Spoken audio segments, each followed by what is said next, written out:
பிரியமானவர்களே, 9ஆம் நாள் இன்றைக்கு. சரியா?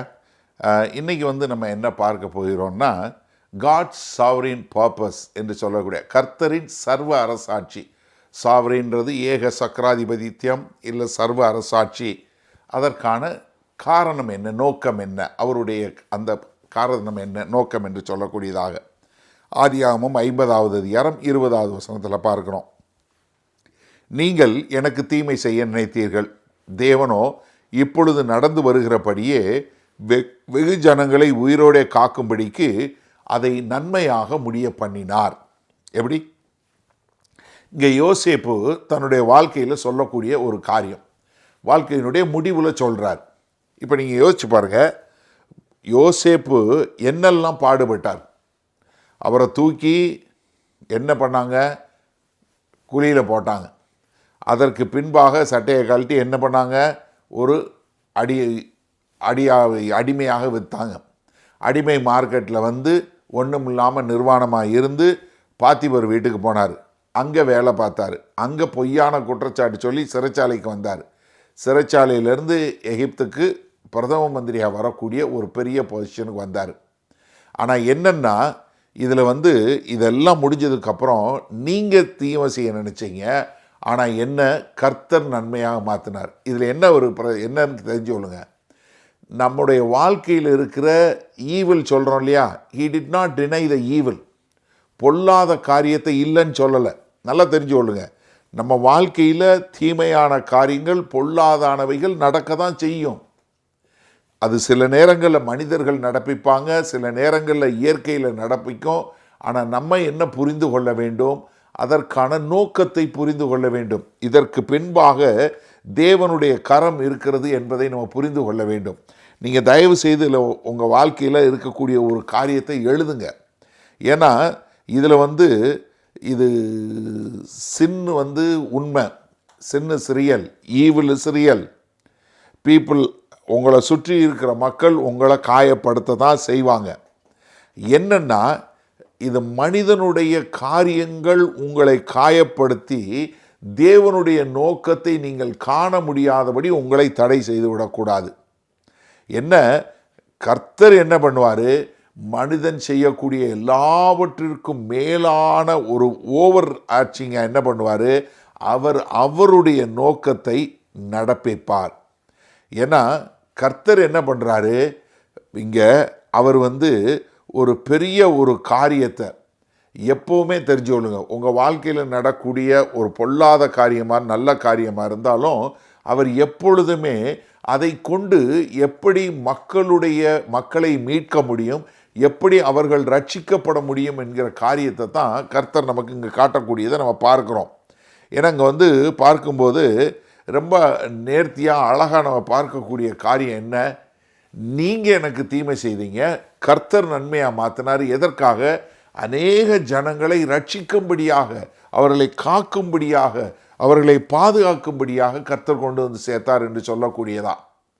அப்போ இந்த நம்மளுடைய வாழ்க்கையில் இருக்கக்கூடிய ஒரு தீமையான காரியம், ஒருவேளை உங்களுக்கு ஒரு நோய் வந்திருக்கலாம், இல்லை உங்களுக்கு நெருக்கமான உறவில் உள்ளவங்க மரித்து போயிருக்கலாம், இல்லை உங்களுடைய பிஸ்னஸில் பெரிய லாஸ் வந்திருக்கலாம், இல்லை உங்களுக்கு வேலை போயிருக்கலாம், இல்லை வேலையில் உங்களுக்கு தொந்தரவு வந்திருக்கலாம். ஆனால் என்ன தெரிஞ்சு கொள்ளுங்க, இந்த வலி வேதனை எல்லாமே தேவன் எப்படியாவது தம்முடைய மீட்பை மற்றவர்களுக்கு கொடுப்பதற்காக என்பதை நாம் புரிந்து கொள்ளக்கூடிய மக்களாக இருக்க வேண்டும். இதற்கு நல்ல உதாரணம் எஸ்தர் அண்ட் மொர்டெகாய். நீங்கள் எஸ்தர் 4வது அதிகாரம் 14வது வசனத்தில் ஒரு காரியத்தை பார்க்குறோம். என்ன, such a time as this என்று சொல்லக்கூடிய ஒரு பதம். அதாவது ஒன்றுமில்லாமல் ஒரு அனாதையாய் இருக்கக்கூடிய ஒரு பெண்ணை எடுத்து வளர்த்து மொர்டெகாய் கொண்டு கடைசியில் அவங்க என்ன, சூசா அரண்மனையில் ராஜகுமாரியாக வந்துடுறாங்க. இப்போது எல்லா யூதர்களும் அழிக்கப்படுவதற்கு ஆமான் மூலமாக ஒரு ஆணை போகிறது. ஆனால் மொர்டெகாய் என்ன சொல்கிறாரு, நீ அரண்மனையில் இருக்கிற, அதனால் நீ தப்பிச்சிருவ அப்படின்னு சொல்லி நீ நினைக்காத. எப்படி? நீ தப்பிச்சிடலான்னு நினைக்காத. என்ன தெரிஞ்சுக்கோ, கர்த்தர் உன்னைய கொண்டு போய் இந்த இடத்துல வைத்திருக்குது உன் மூலமாக அநேக ஜனங்கள் ரட்சிக்கப்படுவதற்காக. அதனால் நீ என்ன பண்ணிடாத, ஏதோ நீ மட்டும் இருந்துடலான்னு நினைக்காத. கர்த்தர் உன்னை இந்த இடத்துல தூக்கி உயர்த்தி வைத்ததுக்கு காரணம் என்ன?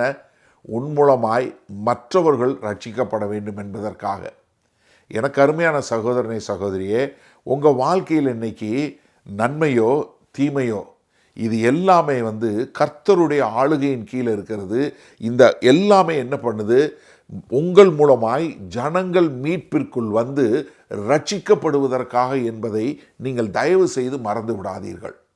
ஏன்னா தீமை வரும், பொல்லாப்பு வரும், துன்பம் நேரிடும், துயரம் நேரிடும். ஆனால் இது எல்லாம் எதற்காக?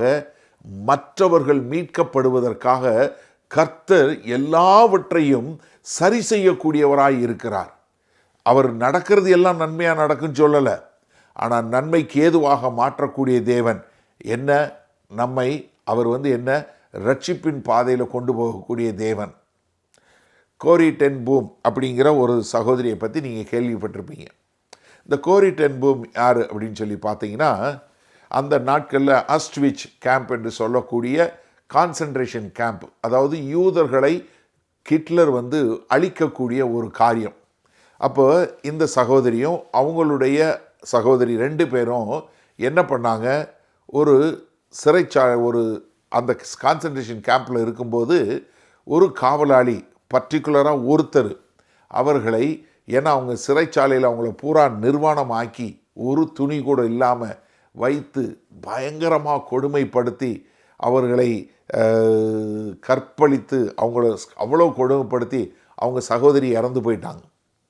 ஆனால் இதற்கு பின்பாக ஒரு தெய்வாதீனமாக இந்த சகோதரி விடுதலை பெற்று அவங்க இருந்து அநேகருக்கு உதவி செய்து அநேகரை பாதுகாத்து எல்லாம் செய்தாங்க.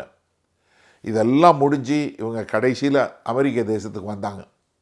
அங்கே இருக்கும்போது ரொம்ப வருஷங்கள் இவங்க கர்த்தர் எவ்வளவு நல்லவர், கர்த்தர் எவ்வளவு நல்லவர் என்று சொல்லக்கூடியதா, நீங்கள் கர்த்தருக்கு நன்றியுள்ளவங்களாக இருங்க, மன்னிக்கக்கூடியவங்களாக இருங்க அப்படின்னு சொல்லக்கூடியதா. இப்போ அவங்க ஒரு கூட்டத்தில் பேசி முடிக்கும்போது ஒருத்தர் நடந்து வர்றாரு. அவங்கள பார்த்த உடனே அவங்க சொல்கிறாங்க, அவங்க உடம்பு ஆடிச்சு, நடுங்கிருச்சு, பயம் அப்பவும் வருது. ஆனால் யாருன்னா, இவங்களை எந்த காவலாளி ஒருத்தர் இவங்களையும் உங்கள் சகோதரியும் கற்பழித்து என்னெல்லாம் செய்து சகோதரியை கொலை செய்தாரோ அந்த காவலாளி நடந்து கை நீட்டி என்னை மன்னிப்பீங்களான்னு என்னை தெரியுதா, will you forgive me அப்படின்னு சொல்லும்போது, அப்போ அவங்க சொல்கிறாங்க, எனக்குள்ள ஒரு மகா பெரிய தேவனுடைய அன்பு வந்தது. நான் உங்களை கைகளை பிடித்து, சகோதரனே நான் உன்னை மன்னிக்கிறேன்.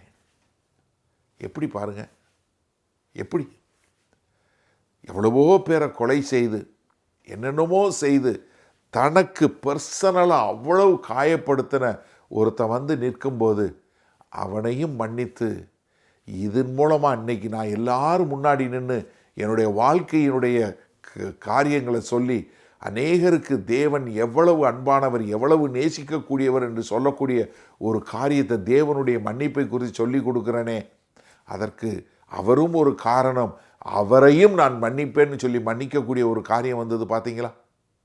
அப்போ இந்த நாளில் நீங்கள் யோசிங்க, உங்கள் வாழ்க்கையில் நடக்கக்கூடிய எந்த காரியமாக இருந்தாலும் சரி, ஏன் எனக்கு மட்டும் நடக்கலை, ஏன் என்னுடைய வாழ்க்கையில் இப்படி நடந்தது, ஏன் எனக்கு இப்படி போச்சு, ஏன் என்னை இப்படி எல்லாரும் தப்பாக பேசுகிறாங்க, ஏன் எனக்கு தீமை செய்கிறாங்க, ஏன் என் பிள்ளை எனக்கு தீமை செய்து, ஏன் என்னுடைய கணவன் இப்படி போயிட்டார், ஏன் என் மனைவி இப்படி ஆயிட்டாங்க அப்படிங்கிறதெல்லாம் விட்டு இதற்கு பின்பாக தேவன் இதையெல்லாம் கொண்டு எப்படி மற்றவர்களுக்கு ரட்சிப்பை வழங்கப் போகிறார் என்று சொல்லக்கூடிய ஒரு கண்ணோட்டத்தோடு கர்த்தருக்கு நன்றி சொல்லக்கூடிய மக்களாக இருப்போமா? இன்றைக்கி ஜான் பன்யன் என்று சொல்லக்கூடியவருடைய ஒரு கோட் கொடுத்துருக்கோம். ஜெபம் ஒரு மனிதனை பாவத்திலிருந்து விலகச் செய்யும், அல்லது பாவம் ஒரு மனிதனை ஜெபத்திலிருந்து விலகச் செய்யும். அப்போ யோசிச்சு பாருங்கள், இன்றைக்கு நம்ம என்னெல்லாம் நமக்கும் கர்த்தருக்கு இடையில் எதாக இருக்கோ அதெல்லாம் தள்ளி வைத்து விட்டு, ஆண்டவரே என்னுடைய வாழ்க்கையில் இருக்கக்கூடிய எல்லா காரியங்களும் நீங்கள் மற்றவர்கள் ரட்சிப்புக்காக நடத்துகிறீங்க என்பதை உணர்ந்து நான் உமக்கு நன்றி செலுத்துகிறவனாய் எனக்கு அப்படிப்பட்ட ஒரு கண்களை கொடுங்க. இந்த கோரி டென்பூம் கொடுத்தது போல, ஒரு எஸ்தர் ராஜாத்தி கொடுத்தது போல, ஒரு மொர்தக்காய் கொடுத்தது போல, ஒரு யோசேப்புக்கு கொடுத்தது போல, கர்த்தராகிய இயேசு கிறிஸ்து கொடுத்தது போல எனக்கும் கொடுங்கன்னு கேட்போமா? வாங்க நம்ம ஜெபம் செய்வோம்.